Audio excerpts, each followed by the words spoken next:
Good morning. ಚೆನ್ನಾಗಿದ್ದೀರಾ? ನಿದ್ದೆ ಮುಗಿಯಿತಾ? ಪ್ರಶಾಂತವಾಗಿ ನಿದ್ದೆ ಮಾಡಿದ್ದೀರಾ? ಯಾವ ರೀತಿಯಾಗಿದ್ದೀರಿ? ನೀವು ಕುಟುಂಬವಾಗಿ ಹೇಗಿದ್ದೀರಿ? ನಿಮ್ಮ ಯೋಗಕ್ಷೇಮ ತಿಳಿದುಕೊಳ್ಳಲು ಬಯಸುತ್ತೇನೆ. ಕರ್ತನು ಎಲ್ಲವನ್ನು ಚೆನ್ನಾಗಿ ಸರಿಪಡಿಸುವ ಆತನಾಗಿದ್ದಾರೆ. ಎಲ್ಲಾ ಸಮಸ್ಯೆಗಳಿಗೆ ಯೇಸುವಿನಲ್ಲಿ ಪರಿಹಾರ ಇರೋದ್ರಿಂದ ಆತನಿಗೆ ಮೊರೆಯಿಡುವುದನ್ನು ನೀವು ಒಂದು ವೇಳೆ ಕಲಿತುಕೊಳ್ಳುವುದಾದರೆ ಅದ್ಭುತವಾದ ರೀತಿಯಲ್ಲಿ ನೀವು ಈ ಲೋಕದಲ್ಲಿ ಸಮಾಧಾನದಿಂದ ಸಂತೋಷದಿಂದ ಜೀವಿಸುತ್ತೀರಿ. ಅಷ್ಟೇ ಅಲ್ಲ ಪ್ರಿಯರೇ, ಈ ಲೋಕ ಬಿಟ್ಟ ನಂತರವೂ ಕೂಡ ಮತ್ತೊಂದು ಜೀವಿತವಿದೆ, ನಿರಂತರವಾದ ಜೀವಿತವಿದೆ. ಮರಣದ ನಂತರ ಇರುವಂತಹ ಜೀವಿತದ ಕುರಿತು ಯಾರೂ ಆಲೋಚಿಸುತ್ತಿಲ್ಲ. ಆಧ್ಯಾತ್ಮಿಕ ಚಿಂತನೆ ಎನ್ನುವಾಗ ಈ ಲೋಕಕ್ಕೆ ಅಷ್ಟೇ ಅಲ್ಲದೆ ಪರಲೋಕದ ಕುರಿತಾಗಿ ನಾವು ಇಲ್ಲಿಯೇ ಇವಾಗಲೇ ಸಿದ್ಧಗೊಳ್ಳಬೇಕೆಂದು ತಿಳಿದುಕೊಳ್ಳುವಂಥದ್ದಾಗಿದೆ. ಅದಕ್ಕೆ ಪ್ರಿಯರೇ, ಪ್ರತಿದಿನ ಈ ಅನುದಿನದ ಧ್ಯಾನದ ಮೂಲಕ ವಾಕ್ಯ ತಲುಪಿಸುತ್ತಿದ್ದೇವೆ.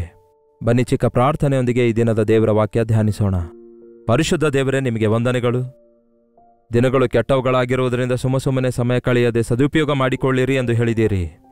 ಅಜ್ಞಾನಿಗಳಾಗಿರದೆ ದೇವರೇ, ಜ್ಞಾನಿಗಳ ಹಾಗೆ ನಮ್ಮ ನಿರ್ಣಯಗಳಿರುವಂತೆ, ನಮ್ಮ ನಿರ್ಧಾರಗಳಿರುವಂತೆ, ನಿಮ್ಮಿಂದ ಆಶೀರ್ವದಿಸಲ್ಪಡುವಂತೆ ನಮಗೆ ಸಹಾಯ ಮಾಡಿರಿ ಎಂದು ಕ್ರಿಸ್ತನ ನಾಮದಲ್ಲಿ ಬೇಡಿ ಹೊಂದಿದ್ದೇನೆ ತಂದೆಯೇ, ಆಮೇನ್.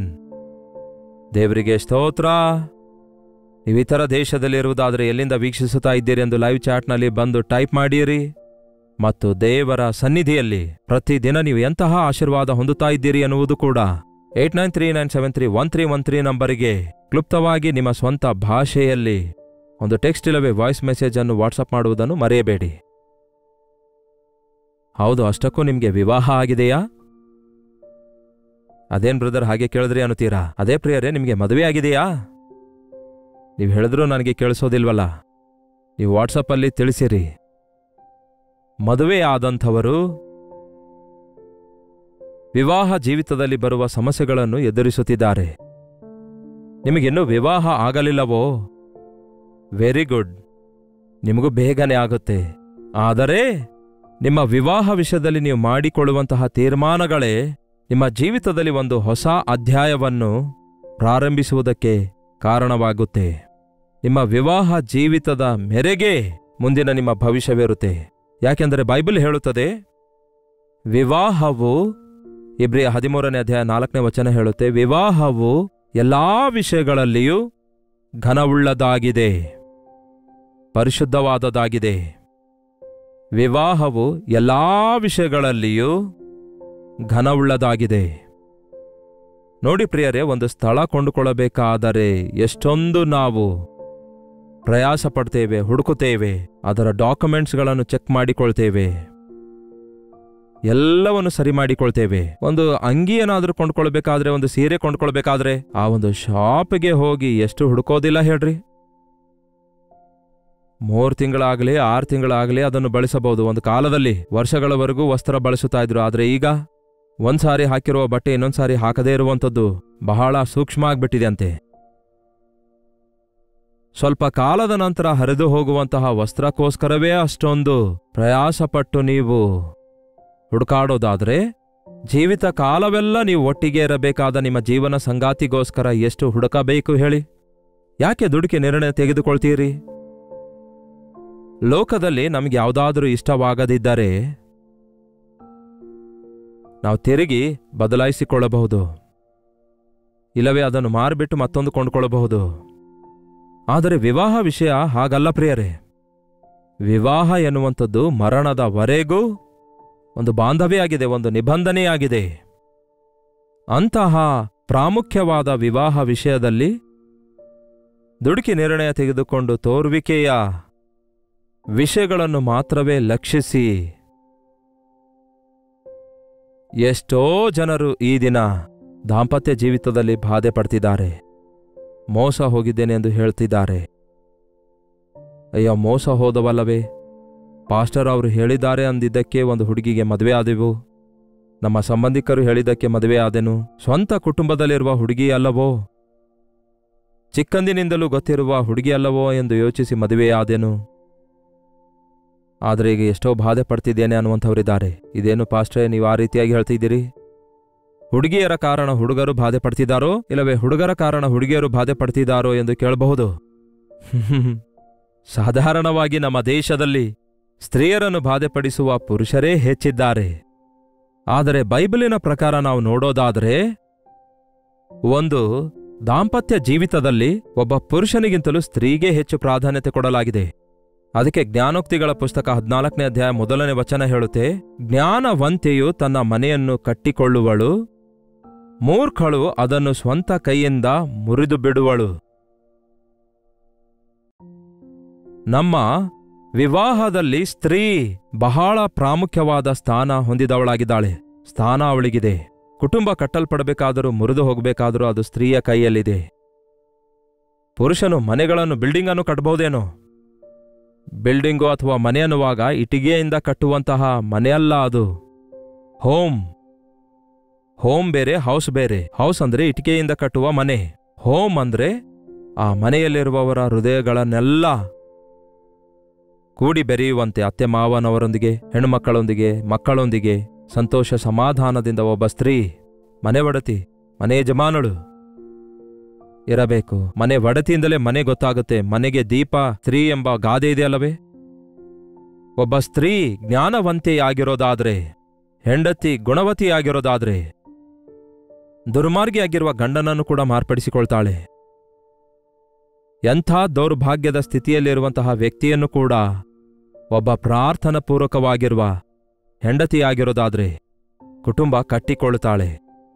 ಗಂಡ ಎಷ್ಟೇ ಶ್ರೇಷ್ಠನಾಗಿದ್ರೂ ಕೂಡ, ಎಷ್ಟೇ ಗೌರವ ಪ್ರಖ್ಯಾತಿಯುಳ್ಳವನಾಗಿದ್ರೂ ಕೂಡ, ಮೂರ್ಖ ಹೆಂಡತಿ ಮನೆಯಲ್ಲಿರೋದಾದ್ರೆ ಅವನ ಗೌರವ ಬೀದಿ ಪಾಲಾಗುತ್ತೆ. ಅದಕ್ಕಾಗಿಯೇ ವಿವಾಹ ವಿಷಯಕ್ಕೆ ಬರೋಷ್ಟೊತ್ತಿಗೆ ದೇವರ ಚಿತ್ತ ತಿಳಿದುಕೊಳ್ಳುವಂಥದ್ದು ಬಹಳ ಪ್ರಾಮುಖ್ಯವಾಗಿದೆ. ವಿವಾಹ ಅನ್ನೋದು 100 ವರ್ಷಗಳ ಬೆಳೆ ಅನ್ನುತ್ತಾರೆ ನಮ್ಮ ದೇಶದಲ್ಲಿ. ಎಷ್ಟೋ ವಿವಾಹಗಳು ವಿಚ್ಛೇದನ ಆಗ್ತಿವೆ ಈ ದಿನಗಳಲ್ಲಿ. ಕಾನೂನನ್ನು ಬದಲಾಯಿಸ್ತಿದ್ದಾರೆ. ಇದಕ್ಕಿಂತ ಮುಂಚೆ ವಿವಾಹ ವಿಚ್ಛೇದನ ಪಡೆಯುವವರಿಗೆ ಕೆಲವು ರೂಲ್ಸ್ಗಳಿದ್ವು. ಸ್ವಲ್ಪ ಕಾಲ ಬೇರೆ ಬೇರೆ ಇರ್ತಾ ಇದ್ರು, ಅವರಿಗೆ ಕೌನ್ಸಿಲಿಂಗ್ ಮಾಡ್ತಿದ್ರು, ಸಮಾಧಾನ ಪಡಿಸಲು ಪ್ರಯತ್ನಿಸ್ತಾ ಇದ್ರು. ಆದ್ರೆ ಈಗ ಹೇಳ್ತಾರೆ, ಬೇಕಾದ್ರೆ ಕೊಟ್ಬಿಡ್ರಿ, ಬೇಡ ಅಂದ್ರೆ ಬಿಟ್ಬಿಡ್ರಿ ಎನ್ನುವಂತೆ ಅಷ್ಟೊಂದು ಈಸಿಯಾಗಿ ಡ್ರೆಸ್ಗಳನ್ನು ಬದಲಾಯಿಸಿದಂತೆ ಗಂಡ ಹೆಂಡತಿಯರನ್ನು ಬದಲಾಯಿಸಿಕೊಳ್ಳುವಂಥದ್ದು ಅಭ್ಯಾಸ ಆಗ್ಬಿಟ್ಟಿದೆ. 2ನೇ ಮದುವೆ, 3ನೇ ಮದುವೆ, 4ನೇ ಮದುವೆ ಅಂತೆ. ಅಯ್ಯೋ, ತನ್ನ ಹೆಂಡತಿಯನ್ನು ಬಿಟ್ಟು ಮತ್ತೊಬ್ಬಳೊಂದಿಗೆ ಮದುವೆ ಮಾಡಿಕೊಳ್ಳುವವನು ವ್ಯಭಿಚಾರ ಮಾಡಿದವನಾಗಿರುತ್ತಾನೆ. ಬಿಡಲ್ಪಟ್ಟವಳೊಂದಿಗೆ ಮದುವೆಯಾಗುವವನು ವ್ಯಭಿಚಾರ ಮಾಡುವವನಾಗುತ್ತಾನೆ ಎಂದು ಯೇಸು ಹೇಳಿದಾರಲ್ಲವೇ? ಮರಣದ ಹೊರತಾಗಿ ಗಂಡ ಹೆಂಡತಿಯರನ್ನು ಬೇರ್ಪಡಿಸಬಲ್ಲಂತಹ ಕಾನೂನುಗಳು ಎಷ್ಟೇ ಇದ್ರೂ ಅದು ನಿಮ್ಮ ಹೃದಯದ ಕಠಿಣತೆಯಿಂದ ಬಂದದ್ದೇ ಹೊರತು ದೇವರ ಉದ್ದೇಶ ಅದಲ್ಲ. ನೀವು ವಿವಾಹ ಮಾಡಿಕೊಂಡು ಆ ವಿವಾಹದಲ್ಲಿ ನೀವು ಸಮಾಧಾನದಿಂದಿರದಿದ್ದರೆ ಬೇರೆ ಆಗುತ್ತೇವೆ ಎಂಬ ಆಲೋಚನೆ ಬಿಟ್ಬಿಡಿ. ನಾವು ಮಾರ್ಪಡೋಣ, ನಮ್ಮ ಕರ್ತನು ನಮ್ಮನ್ನು ಮಾರ್ಪಡಿಸ್ತಾರೆ, ಇಬ್ಬರು ಸೇರಿ ಕರ್ತನ ಪಾದ ಹಿಡಿದುಕೊಳ್ಳೋಣ ಎಂಬುದಾಗಿ ನಂಬಿರಿ. ಇಬ್ಬರಲ್ಲಿಯೂ ತಪ್ಪುಗಳಿರ್ತವೆ. ಖಚಿತವಾಗಿಯೂ ಮಾನವನು ಪರಿಪೂರ್ಣನು ಅಲ್ಲವಲ್ಲ. ತಪ್ಪುಗಳಲ್ಲ, ಅಭಿರುಚಿಗಳು ಕೂಡ ಬೇರೆ ಬೇರೆ ಇರುತ್ತವೆ. ಒಬ್ಬರಿಗೋಸ್ಕರ ಒಬ್ಬರು ಬದುಕಲಾರದವರು ವಿವಾಹ ಮಾಡಿಕೊಳ್ಳೋದೇ ವೇಸ್ಟ್. ನಿಮ್ಮನ್ನು ಸಂತೋಷಪಡಿಸಿಕೊಳ್ಳುವುದಕ್ಕಾಗಿಯೇ ವಿವಾಹ ಮಾಡಿಕೊಳ್ಳೋದಾದ್ರೆ ನಿಮಗೆ ಯಾವತ್ತೂ ದುಃಖವೇ ಉಳಿಯುತ್ತೆ. ನೀವು ಇತರರಿಗೆ ಸಂತೋಷಪಡಿಸಿರಿ, ಅವರು ನಿಮ್ಮನ್ನು ಸಂತೋಷಪಡಿಸುತ್ತಾರೆ. ನಿಮ್ಮ ಕುರಿತು ನೀವು ಆಲೋಚಿಸಿಕೊಳ್ಳಿರಿ, ನಿಮ್ಮ ಕುರಿತು ಯಾರೂ ಆಲೋಚಿಸೋದಿಲ್ಲ. ಇತರರ ಕುರಿತು ನೀವು ಆಲೋಚಿಸಿರಿ, ನಿಮ್ಮ ಕುರಿತು ಎಲ್ಲರೂ ಆಲೋಚಿಸುತ್ತಾರೆ ಅಂದಿದ್ದಾರೆ ಒಬ್ಬರು. ದಾಂಪತ್ಯ ಜೀವಿತದಲ್ಲಿ ಒಬ್ಬರಿಗೋಸ್ಕರ ಒಬ್ಬರು ಬದುಕುವಂಥದ್ದು, ಒಬ್ಬರಿಗಾಗಿ ಒಬ್ಬರು ಕೂಡಿ ಬದುಕುವಂಥದ್ದು, ಮನಸ್ಸು ಬೆರೆಸಿಕೊಳ್ಳುವಂಥದ್ದು, ಒಬ್ಬರಿಗಾಗಿ ಒಬ್ಬರು ಸಹಿಸಿಕೊಳ್ಳುವಂಥದ್ದು, ಕ್ಷಮಿಸಿಕೊಳ್ಳುವಂಥದ್ದು ಬಹಳ ಪ್ರಾಮುಖ್ಯವಾಗಿದೆ. ನೀವು ವಿಶ್ವಾಸಿಗಳಾಗಿರೋದಾದರೆ ಅವಿಶ್ವಾಸಿಗಳೊಂದಿಗೆ ಇಜ್ಜೂಡರಾಗಬೇಡಿ. ಒಂದು ಎತ್ತನ್ನು ಒಂದು ಕತ್ತೆಯನ್ನು ಬಂಡಿಗೆ ಕಟ್ಟಿ ಮುಂದಕ್ಕೆ ಸಾಗಿಸಿದರೆ ಅದು ಮುಂದೆ ಸಾಗುತ್ತದೋ?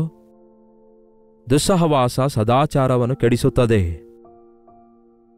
ಇಸ್ರಾಯೇಲರಲ್ಲಿ ಅನೇಕರು ಭ್ರಷ್ಟರಾಗಲು ಕಾರಣ ಅವರು ಅನ್ಯರೊಂದಿಗೆ ವಿವಾಹ ಮಾಡಿಕೊಂಡು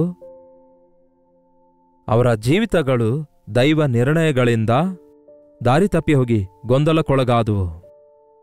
ಮಿಶ್ರಿತಗೊಂಡ ಜನಾಂಗವಾಗಿ ಸಂಕಟಕ್ಕೆ ಒಳಗಾದರು. ಅದಕ್ಕೆ ವಿವಾಹ ದೇವರ ಚಿತ್ತದಂತೆಯೇ ನಡೆಯಬೇಕು. ಇದಕ್ಕಿಂತ ಮುಂಚೆ ಕೆಲವರು ವಿವಾಹಕ್ಕೆ ಪುರೋಹಿತರಾಗಲಿ ಇಲ್ಲವೇ ಕೆಲವರು ಬ್ರೋಕರ್ಸ್ಗಳಂತೆ ಇರುತ್ತಾ ಇದ್ರು. ಕೆಲವರ ಫೋಟೋ ಇಟ್ಕೊಳ್ತಾ ಇದ್ರು, ಬಯೋಡಾಟಾ ಇಟ್ಕೊಳ್ತಿದ್ರು, ಹಿಡ್ಕೊಂಡು ತಿರುಗಾಡ್ತಾ ಇದ್ರು. ಈಗ ಅದೆಲ್ಲ ಬೇಕಾಗಿಲ್ಲ. ಸೋಷಿಯಲ್ ಮೀಡಿಯಾದ ಮೂಲಕ ಕೆಲವೊಂದು ಮ್ಯಾಟ್ರಿಮೋನಿಯಲ್ಸ್ ಬಂದಿವೆ. ಆ ಒಂದು ವೆಬ್ಸೈಟ್ಗೆ ಹೋಗಿ ನಿಮ್ಮ ಅಭಿರುಚಿಯ ಮೇರೆಗೆ ಎತ್ತರ, ಉದ್ದ, ಆಕಾರ, ಬಣ್ಣ, ವಿದ್ಯಾಭ್ಯಾಸ, ಆಸ್ತಿ ಇವೆಲ್ಲವನ್ನು ಕಂಡುಕೊಳ್ತಿದ್ದಾರೆ. ಭಕ್ತಿಯುಳ್ಳ ಸ್ತ್ರೀ, ಭಕ್ತಿಯುಳ್ಳ ವ್ಯಕ್ತಿ ಎಂದು ಕೂಡ ಕೆಲವರು ಕಾಮೆಂಟಲ್ಲಿ ಬರೆಯುತ್ತಾರೆ. ಅವರ ಭಕ್ತಿ ಕಣ್ಣಿಗೆ ಕಾಣೋದಿಲ್ವಲ್ಲ? ಕಣ್ಣಿಗೆ ಕಾಣಿಸುವುದೆಲ್ಲವೂ ನಿಜವಾದದ್ದಲ್ಲ. ನಿಮ್ಮ ಹೃದಯದಲ್ಲಿರುವ ಭಕ್ತಿ ನಿಮ್ಮ ಕಣ್ಣಿಗೆ ಹೇಗೆ ಕಾಣುತ್ತೆ? ಫೋಟೋದಲ್ಲಿ ಹೇಗೆ ಕಾಣುತ್ತೆ? ಬಯೋಡಾಟಾದಲ್ಲಿ ಹೇಗೆ ಕಾಣುತ್ತೆ? ಹೃದಯ ರಹಸ್ಯ ಅರಿತಿರುವ ದೇವರಿಗೆ ಗೊತ್ತು. ದೈವ ನಿರ್ಣಯದಲ್ಲಿರುವ ವ್ಯಕ್ತಿಯೊಂದಿಗೆ ವಿವಾಹ ಮಾಡಿಕೊಂಡಾಗ ಆಶೀರ್ವದಿಸಲ್ಪಡ್ತೀರಿ. ಹೇಗೋ ವಿವಾಹ ಆದ ನಂತರ ಈಗ ಒಳ್ಳೆ ನಿರ್ಣಯ ಮಾಡಿಲ್ಲ ಅಂದ್ಕೊಂಡು ವಿವಾಹ ವಿಚ್ಛೇದನಕ್ಕೆ ಪ್ರಯತ್ನಿಸಬೇಡಿರಿ. ಇವರಿಗಿಂತಲೂ ಉತ್ತಮವಾದ ಬೇರೆಯವರು ದೊರಕುತ್ತಾರೆಂದು ಹಾಗೆ ಪ್ರಯತ್ನಿಸಬೇಡಿ. ಕೊನೆಗೆ ನೀವೇ ಮೋಸ ಹೋಗ್ತೀರಿ. ಒಬ್ಬ ಸಮಾರ್ಯದ ಸ್ತ್ರೀ ಅದೇ ರೀತಿ 6 ಮಂದಿ ಗಂಡಂದಿರನ್ನು ಬದಲಾಯಿಸಿದಳು, ಆದರೂ ತೃಪ್ತಿ ಇಲ್ಲ ಅವಳಿಗೆ. ಯೇಸು ಕ್ರಿಸ್ತನು ನಮ್ಮ ಜೀವಿತದಲ್ಲಿರುವಾಗ ನಮ್ಮ ಜೀವಿತದಲ್ಲಿ ನಿಜವಾದ ಆಶೀರ್ವಾದ ಇರುತ್ತೆ. ಸಾಯುವಷ್ಟು ಕಾಡಿಸುವವಳೊಂದಿಗೆ ಸಂಸಾರ ಮಾಡುವುದಕ್ಕಿಂತ ಕಾಡಲಿರುವುದೇ ಮೇಲು ಎಂದು ಒಬ್ಬ ಆತನು ಹೇಳಿದಾನೆ. ಕಲಹದಿಂದ ಕೂಡಿರುವ ಮನೆಯಲ್ಲಿ ಮಾಂಸಾಹಾರ ತಿನ್ನುವುದಕ್ಕಿಂತಲೂ ಬೇರೆ ಎಲ್ಲಾದರೂ ದೂರ ಹೋಗಿ ಸಮಾಧಾನದಿಂದ ಕಾಯಿಪಲ್ಯ ತಿಂದರೂ ಕೂಡ ಸಾಕು ಅನ್ನಲಾಗಿದೆ. ಎಷ್ಟೋ ದೊಡ್ಡ ಮನೆ ಇದೆ, ಎಷ್ಟೋ ದೊಡ್ಡ ಆಸ್ತಿ ಇದೆ, ಎಷ್ಟೋ ದೊಡ್ಡ ಆದಾಯವಿದೆ, ಎಷ್ಟು ಅಂದವಾಗಿದ್ದಾಳೆ, ಎಷ್ಟು ಬಲವಾಗಿದ್ದಾನೆ ಎಂಬ ವಿಷಯಗಳನ್ನು ಈ ದಿನ ನೋಡ್ತಿದ್ದಾರೆ ಹೊರತು ಹೃದಯ ಶುದ್ಧಿ ಇದೆಯಾ? ದೈವ ಭಯವಿದೆಯಾ? ಅಧೀನವಾಗಿರುವವಳಾಗಿದ್ದಾಳಾ? ಗುಣವತಿಯಾದ ಸತಿ ಸಿಗುವುದು ಅಪರೂಪ. ಅದು ಮುತ್ತು ರತ್ನಕ್ಕಿಂತಲೂ ಶ್ರೇಷ್ಠವಾಗಿದೆ. ಗುಣವತಿಯಾದ ಸತಿ ಗುಣ ಬಹಳ ಮುಖ್ಯ ಪ್ರಿಯರೇ. ಬೆಳ್ಳಿ ಬಂಗಾರಕ್ಕಿಂತಲೂ ಗುಣವುಳ್ಳಂತಹ ವ್ಯಕ್ತಿ ಎಷ್ಟೋ ಮೇಲು. ಬಹಳಷ್ಟು ಸಾರಿ ನಾವು ದೇವರ ಚಿತ್ತ ಅರಿಯೋದಿಲ್ಲ. ನೀವು ಬೇಕಾದರೆ ಜ್ಞಾನೋಕ್ತಿ ಓದು ನೋಡಿ. ಈ ಗಂಡ ಹೆಂಡತಿಯ ವಿಷಯದಲ್ಲಿ, ಈ ವಿವಾಹದ ವಿಷಯದಲ್ಲಿ, ಇದರಲ್ಲಿ ನಾನಾ ವಿಧವಾದ ವಚನಗಳನ್ನು ನೋಡ್ತೀರಿ. ಯಾಕೆಂದರೆ ಇದೇ ಸೊಲೊಮೋನನಿಗೆ ಬಹಳಷ್ಟು ಜನ ಹೆಂಡತಿಯರಿದ್ದರು. 700 ಮಂದಿ ಹೆಂಡತಿಯರು, 300 ಮಂದಿ ಉಪಪತ್ನಿಯರನ್ನು ಇಟ್ಕೊಂಡಿದ್ದ. 1000 ಜನರನ್ನು ಇಟ್ಕೊಂಡು ಎಲ್ಲರೊಂದಿಗೆ ಸಂಸಾರ ಮಾಡಿ ಕೊನೆಗೆ ಒಂದು ನಿರ್ಣಯಕ್ಕೆ ಬಂದ. ಗುಣವತಿಯಾದ ಸತಿ ದೊರಕುವುದು ಅಪರೂಪ. ಸಾಯುವಷ್ಟು ಕಾಡಿಸುವಂಥವಳೊಂದಿಗೆ, ಜಗಳಾಡುವಂಥವಳೊಂದಿಗೆ, ಹೀಗೆ ಲೋಕದಲ್ಲಿ ನಾನಾ ವಿಧವಾದ ಸ್ಥಿತಿಗತಿಗಳಲ್ಲಿರುವ ಕುಟುಂಬಗಳನ್ನು ಈ ದಿನ ನಾವು ಕಾಣುತ್ತೇವೆ. ಕೊನೆಗೆ ಒಂದು ಸಾರಾಂಶಕ್ಕೆ ಬರ್ತಾನೆ. ಕೊನೆಗೆ ಬುದ್ಧಿ ಬರುತ್ತೆ. ಏನ್ ಪ್ರಯೋಜನ ವೃದ್ಧಾಪ್ಯದಲ್ಲಿ? ಎಲ್ಲವೂ ಮುಗ್ದೋದ ನಂತರ ಇನ್ನು ಮೇಲೆ ವ್ಯರ್ಥ ಅಂದಿದ್ದಾನೆ ಹೊರತು ತನ್ನ ಜೀವಿತವೆಲ್ಲ ವ್ಯರ್ಥಪಡಿಸಿಕೊಳ್ತಾನೆ. Don't waste your time. ನಿಮ್ಮ ವಿವಾಹಕ್ಕಿಂತ ಮುಂಚಿತವಾಗಿಯೇ ದೇವರ ಚಿತ್ತಕ್ಕೋಸ್ಕರ ಈಗಲೇ ಪ್ರಾರ್ಥಿಸಿರಿ. ವಿವಾಹ ಆದ ನಂತರ ಪ್ರಾರ್ಥಿಸಲಾರಿರಿ, ಅಷ್ಟು ಈಸಿಯಾಗಿ ಸಾಗ್ಲಿಕ್ಕಾಗೋದಿಲ್ಲ. ದೇವರ ಕೃಪೆ ಇದ್ದ ಹೊರತು. ಜೀವಿತ ಕಾಲವೆಲ್ಲವಿದೆಯಲ್ಲವೇ ವಿವಾಹ ವಿಷಯದಲ್ಲಿ ದೇವರ ಚಿತ್ತ ಏನೆಂದು ಕೇಳಿರಿ. ಒಂದು ವಚನ ನಿಮಗೆ ತೋರಿಸಲು ಬಯಸುತ್ತೇನೆ. ಇದೇ ಜ್ಞಾನೋಕ್ತಿ ಪುಸ್ತಕದಲ್ಲಿ. ನಮ್ಮ ಪಿತೃಗಳು ನಮಗೆ ಆಸ್ತಿಪಾಸ್ತಿಗಳನ್ನು ಕೊಡಬಹುದೇನೋ, ಆದರೆ ಒಂದು ಒಳ್ಳೆ ಹುಡುಗಿಗೆ ನೋಡಿದ್ದೇನೆ, ಒಂದು ಒಳ್ಳೆ ಹೆಣ್ಣನ್ನು ನೋಡಿದ್ದೇನೆ ಎಂಬುದಾಗಿ ಒಂದು ವೇಳೆ ಅವರು ಹೇಳಬಹುದೇನೋ, ಆದರೆ ಸುಬುದ್ಧಿಯುಳ್ಳ ಹೆಂಡತಿಯನ್ನು ದೇವರು ಮಾತ್ರವೇ ಕೊಡಬಲ್ಲರು. ಜ್ಞಾನೋಕ್ತಿಗಳು 19ನೇ ಅಧ್ಯಾಯ 14ನೇ ವಚನ ಓದುತ್ತಾ ಇದ್ದೇನೆ, ಕೇಳ್ರಿ. ಮನೆ ಮಾರು ಆಸ್ತಿಪಾಸ್ತಿಯು ಪಿತೃಗಳಿಂದ ದೊರಕುವವು. ಮನೆ ಮಾರು ಅನ್ನುವಾಗ ಬೆಳೆಯಾಗಲಿ ಮನೆಯಾಗಲಿ ತಂದೆ ತಾಯಿಗಳು ನಮಗೆ ಕೊಡಬಹುದು ಸಿದ್ಧಪಡಿಸಿ. ಆದರೆ ವಿವೇಕಿಯಾದ ಹೆಂಡತಿಯು ಯೆಹೋವನ ಅನುಗ್ರಹ. ಸುಬುದ್ಧಿಯುಳ್ಳ ಹೆಂಡತಿ ಯೆಹೋವನ ಅನುಗ್ರಹ. ಪ್ರಭುವೇ, ನನಗೆ ಒಬ್ಬ ಸುಬುದ್ಧಿಯುಳ್ಳ ಹೆಂಡತಿಯನ್ನು ದಯಪಾಲಿಸು ಎಂದು ಪ್ರಾರ್ಥಿಸುವುದರಲ್ಲಿ ತಪ್ಪೇನಿಲ್ಲ. ಸಹೋದರಿ, ನೀವು ಕೂಡ ನನಗೊಬ್ಬ ಸುಬುದ್ಧಿಯುಳ್ಳಂತಹ ಯೋಗ್ಯನಾದಂತಹ ದೈವ ಭಕ್ತನಾದ ಗಂಡನನ್ನು ದಯಪಾಲಿಸಿರಿ. ದೇವರೇ, ನಿಮ್ಮ ಚಿತ್ತದಲ್ಲಿರುವ ವ್ಯಕ್ತಿಯನ್ನು ದಯಪಾಲಿಸಿರಿ. ತಂದೆ ತಾಯಿಗಳಿಗೆ ನಿಮ್ಮ ಮಕ್ಕಳಿಗೆ ವಿವಾಹ ವಯಸ್ಸು ಬಂದರೂ ಕೂಡ ದೈವ ನಿರ್ಣಯ ಏನೆಂದು ಅರಿತುಕೊಳ್ಳಿರಿ. ನಿಮ್ಮ ಮಕ್ಕಳ ಇಷ್ಟಕ್ಕೆ ವಿರುದ್ಧವಾಗಿ ವಿವಾಹ ಮಾಡಿಸಬೇಡಿ. ಮಕ್ಕಳನ್ನು ಬಲವಂತಪಡಿಸಬೇಡಿರಿ. ವಿವಾಹ ಮಾಡಿಸೋದೇನೋ ನೀವೇ ಆಗಿರ್ಬೋದು, ಆದರೆ ಜೀವಿತ ಕಾಲವೆಲ್ಲ ಬದುಕಬೇಕಾದದ್ದು ಅವರೇ ಅಲ್ಲವೋ? ಪ್ರಾರ್ಥನೆಯಲ್ಲಿ ಮಾತ್ರವೇ ದೈವ ನಿರ್ಣಯಗಳು ನಮಗೆ ಬಯಲಾಗ್ತವೆ. ದೇವರ ಸನ್ನಿಧಿಯಲ್ಲಿ ಮೊರೆ ಇಡುವಾಗ ನಮಗೆ ಎಲ್ಲಾ ಪ್ರಾರ್ಥನೆಗೆ ಯಾವ ರೀತಿ ಉತ್ತರ ದೊರಕುತ್ತವೋ, ಅತಿ ಮುಖ್ಯವಾದ ಎಲ್ಲಾ ವಿಷಯಗಳಲ್ಲಿಯೂ ಘನವಾಗಿರುವಂತಹ ವಿವಾಹ ವಿಷಯದಲ್ಲಿಯೂ ಕೂಡ ದೇವರಿಗೆ ಮೊರೆ ಇಟ್ಟು ಕಾದಿರೋದಾದರೆ ದೇವರು ಅದ್ಭುತವಾಗಿ ಯೋಗ್ಯರಾಗಿರುವ ವ್ಯಕ್ತಿಯನ್ನು ನಿಮ್ಮ ಮಗನಿಗಾಗಲಿ ನಿಮ್ಮ ಮಗಳಿಗಾಗಲಿ ದೇವರು ಅನುಗ್ರಹಿಸ್ತಾರೆ. ಈಗಾಗಲೇ ವಿವಾಹ ಮಾಡಿಕೊಂಡು ಸಂಸಾರ ಮಾಡುತ್ತಿರುವಂತಹ ಗಂಡ ಹೆಂಡತಿಯರೇ, ಮೊಳಕಾಲೂರಿರಿ ಇಬ್ಬರು ಸೇರಿ. ನಿಮ್ಮ ತಂದೆ ತಾಯಿಗಳಾಗಲಿ ಹುಡುಗಿಯ ತಂದೆ ತಾಯಿಗಳಾಗಲಿ ನಿಮ್ಮ ಸಮಸ್ಯೆಗೆ ಪರಿಷ್ಕಾರ ಕೊಡೋದಿಲ್ಲ. ಆ ಕೋರ್ಟ್ ಸುತ್ತಲೂ ತಿರುಗಾಡಿ ನೀವು ನಿಮ್ಮ ಆಸ್ತಿಯನ್ನು, ನಿಮ್ಮ ಸಮಯವನ್ನು, ನಿಮ್ಮ ಸಮಾಧಾನವನ್ನು ಹಾಳು ಮಾಡಿಕೊಳ್ಳೋದ್ರಿಂದ ಯಾವ ಪ್ರಯೋಜನ ದೊರಕೋದಿಲ್ಲ. ಆದರೆ ನೀವಿಬ್ಬರು ನಿಮ್ಮ ತಪ್ಪನ್ನು ಒಪ್ಪಿಕೊಂಡು ಪಶ್ಚಾತ್ತಾಪ ಪಡೋದಾದರೆ ನೂತನ ದಂಪತಿಗಳಂತೆ ನಿಮ್ಮನ್ನು ಆಶೀರ್ವದಿಸುವ ಶಕ್ತಿ ಕರ್ತನಲ್ಲಿದೆ. ಹಾಳಾಗಿ ಬಿದ್ದು ಹೋದಂಥವರನ್ನು ಬದಲಾಯಿಸುವ ಆತನು ನಮ್ಮ ಕರ್ತನಾದ ಯೇಸುವಾಗಿದ್ದಾರೆ. ಎಷ್ಟೋ ಕುಟುಂಬಗಳನ್ನು ಈ ದಿನ ಬೇರ್ಪಡೋಣ, ವಿಚ್ಛೇದನ ಪಡೆಯೋಣ ಎಂಬುದಾಗಿ ನೋಟಿಸ್ ಪಡೆದುಕೊಂಡವರು ಕೂಡ ತಮ್ಮನ್ನು ತಾವು ತಗ್ಗಿಸಿಕೊಂಡು ಪ್ರಾರ್ಥಿಸುವಾಗ ಆ ವಿಚ್ಛೇದನದ ನೋಟಿಸ್ ವಾಪಸ್ ಪಡೆದುಕೊಂಡು ಸಮಾಧಾನದೊಂದಿಗೆ, ಸಂತೋಷದೊಂದಿಗೆ, ಮುದ್ದಾದ ಮಕ್ಕಳೊಂದಿಗೆ ಕರ್ತನಿಗೆ ಸಾಕ್ಷಿಗಳಾಗಿ ಜೀವಿಸುತ್ತಿದ್ದಾರೆ. ನಿಮ್ಮ ಕುಟುಂಬದಲ್ಲಿ ಸಮಸ್ಯೆ ಇದೆಯಾ?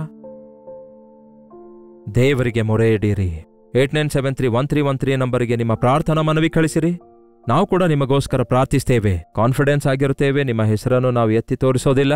ಕರ್ತನ ಸನ್ನಿಧಿಯಲ್ಲಿ ನಿಮಗಾಗಿ ಮೊರೆ ಇಡಲು ನಾವು ಸಿದ್ಧರಾಗಿದ್ದೇವೆ. ಹಾಗಾಗಿ ನಿಮ್ಮ ಪ್ರಾರ್ಥನಾ ಮನವಿ 8939731313 ನಂಬರ್ಗೆ ತಿಳಿಯಪಡಿಸಿರಿ. ನಮ್ಮ ಸಮಸ್ಯೆಗಳಿಗೆಲ್ಲ ಪರಿಹಾರ ಯೇಸು ಆಗಿರೋದ್ರಿಂದ, ಅನೇಕ ಸಮಸ್ಯೆಗಳಿಗೆ ನೆಲೆಯ ನಮ್ಮ ಮನೆಯಾಗಿರೋದ್ರಿಂದ, ನಾವೇ ಆಗಿರೋದ್ರಿಂದ ಕರ್ತನ ಸನ್ನಿಧಿಯಲ್ಲಿ ನಮ್ಮನ್ನು ತಗ್ಗಿಸಿಕೊಳ್ಳೋದಾದ್ರೆ ಅದ್ಭುತ ಕಾರ್ಯಗಳನ್ನು ನೋಡ್ತೇವೆ. ಪ್ರಾರ್ಥನೆ. ಪರಿಶುದ್ಧ ದೇವರೇ, ಪ್ರೀತಿಯುಳ್ಳ ತಂದೆಯೇ, ಯಾವ ಕುಟುಂಬವನ್ನು ಸೈತಾನನು ಕಳವಳಗೊಳಿಸಿ, ಯಾವ ಕುಟುಂಬವನ್ನು ಸೈತಾನನು ಭಿನ್ನಾಭಿಪ್ರಾಯ ಉಂಟುಮಾಡಿ ಗೊಂದಲವನ್ನು ಸೃಷ್ಟಿಸುತ್ತಿದ್ದಾನೋ ಅಂತಹ ಕುಟುಂಬವನ್ನು ಇದೇ ಸಮಯದಲ್ಲಿ ನಜರೇತಿನ ಯೇಸು ಕ್ರಿಸ್ತನ ನಾಮದಲ್ಲಿ ಬಿಡುಗಡೆ ಮಾಡುತ್ತೇವೆ. ನಮ್ಮ ಮಕ್ಕಳಿಗೇನು ಮದುವೆ ಆಗಿಲ್ವಲ್ಲ ಎಂಬ ಚಿಂತೆಯಿಂದ ಯಾವ ತಂದೆ ಯಾವ ತಾಯಿ ಯಾವುದೋ ಒಂದು ಮದುವೆ ಮಾಡೋಣ ಅಂದುಕೊಂಡು ತವಕಿಸುವ ತಂದೆ ತಾಯಿಗಳನ್ನು ನೋಡಿರಿ. ನಿಮ್ಮ ಚಿತ್ತಕ್ಕಾಗಿ ಕಾದಿರುವಂತೆ ನಿಮ್ಮ ಚಿತ್ತದಲ್ಲಿ ತಮ್ಮ ಮಕ್ಕಳ ಮದುವೆಯನ್ನು ಮಾಡಿಸಿ ಅವರು ಆಶೀರ್ವದಿಸಲ್ಪಟ್ಟು ಅಭಿವೃದ್ಧಿ ಆಗುವ ಹಾಗೆ, ನಿಮ್ಮನ್ನು ಸ್ತುತಿಸುವ ಹಾಗೆ ಸಹಾಯ ಮಾಡಿರಿ. ಎಲ್ಲಾ ವಿಷಯಗಳಲ್ಲಿ ಅಮೂಲ್ಯವಾದ ಘನವಾದ ವಿವಾಹ ವಿಷಯವನ್ನು ನಿರ್ಲಕ್ಷ್ಯಪಡಿಸಿ ದಾಂಪತ್ಯ ಜೀವಿತದಲ್ಲಿ ಸಂತೋಷ ಸಮಾಧಾನ ಇಲ್ಲದಂತೆ, ಸಮುದಾಯದಲ್ಲಿ ಐಕ್ಯತೆ ಇಲ್ಲದಂತೆ, ಪ್ರೀತಿ ಇಲ್ಲದಂತೆ ಮಾಡುವ ಈ ಭಯಂಕರವಾದ ದಿನಮಾನಗಳಲ್ಲಿ ನಾವಿರುತ್ತಿರುವಾಗ ನಿಮ್ಮಿಂದ ಕಟ್ಟಲ್ಪಡುವ ಕುಟುಂಬವಾಗಿ ನಾವಿರುವಂತೆ, ನಿಮ್ಮಿಂದ ಆಶೀರ್ವದಿಸಲ್ಪಟ್ಟ ಕುಟುಂಬವಾಗಿದ್ದು ನಿಮ್ಮನ್ನು ಸ್ತುತಿಸುವ ಭಾಗ್ಯ ಒದಗಿಸಿ ನಮ್ಮೆಲ್ಲರಿಗೂ ಸಹಾಯ ಮಾಡಿರೆಂದು ಕ್ರಿಸ್ತನ ನಾಮದಲ್ಲಿ ಬೇಡುತ್ತೇನೆ ತಂದೆಯೇ, ಆಮೇನ್. ತಂದೆಯಾದ ದೇವರ ಪ್ರೀತಿಯೂ ಮಗನಾಗಿರುವ ಕ್ರಿಸ್ತನ ಕೃಪೆಯೂ ಆದರಣೆ ಕರ್ತನಾದ ಪವಿತ್ರಾತ್ಮನ ಸಹವಾಸವು ಕೂಡಿ ಬಂದಿರುವ ನಮ್ಮೆಲ್ಲರ ಸಂಗಡ ಇಂದಿಗೂ ಸದಾಕಾಲಕ್ಕೂ ನೆಲೆಯಾಗಿರಲಿ. ಆಮೇನ್. ದೇವರಿಗೆ ಸ್ತೋತ್ರ. ಹೇಳಿದೆನಲ್ಲವೇ, ನಿಮ್ಮ ಪ್ರಾರ್ಥನಾ ಮನವಿಗಳನ್ನು 8939731313 ನಂಬರ್ಗೆ, ಹೊರದೇಶದವರು ಸಹ ನೀವು ವೀಕ್ಷಿಸುವುದಾದರೆ ಇದೇ ನಂಬರ್ಗೆ ನಿಮ್ಮ ಪ್ರಾರ್ಥನಾ ಮನವಿಗಳನ್ನು ಕಳಿಸಿರಿ. ನಿಮಗೋಸ್ಕರ ಪ್ರಾರ್ಥಿಸ್ತಿದ್ದೇವೆ, ನೀವು ಕೂಡ ಪ್ರಾರ್ಥಿಸಿರಿ. ವಿವಾಹ ವಿಷಯದಲ್ಲಿ ದುಡುಕಿ ನಿರ್ಣಯ ತೆಗೆದುಕೊಳ್ಳಲಾರದೆ ದೇವರ ಚಿತ್ತದಲ್ಲಿ ದೇವರು ನಿಮ್ಮನ್ನು ಆಶೀರ್ವದಿಸುವ ಹಾಗೆ ನಾವು ಕೂಡ ಪ್ರಾರ್ಥಿಸುತ್ತೇವೆ. ನೀವು ಕೂಡ ಪ್ರಾರ್ಥಿಸಿರಿ.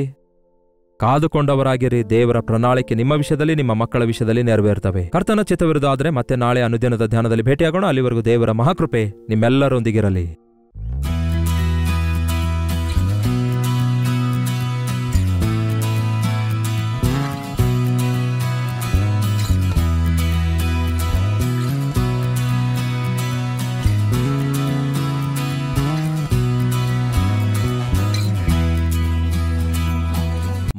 ಮುಂಬೈ ಸುತ್ತಮುತ್ತಲಿರುವವರೆಲ್ಲರಿಗೂ ಒಂದು ಶುಭವಾರ್ತೆ.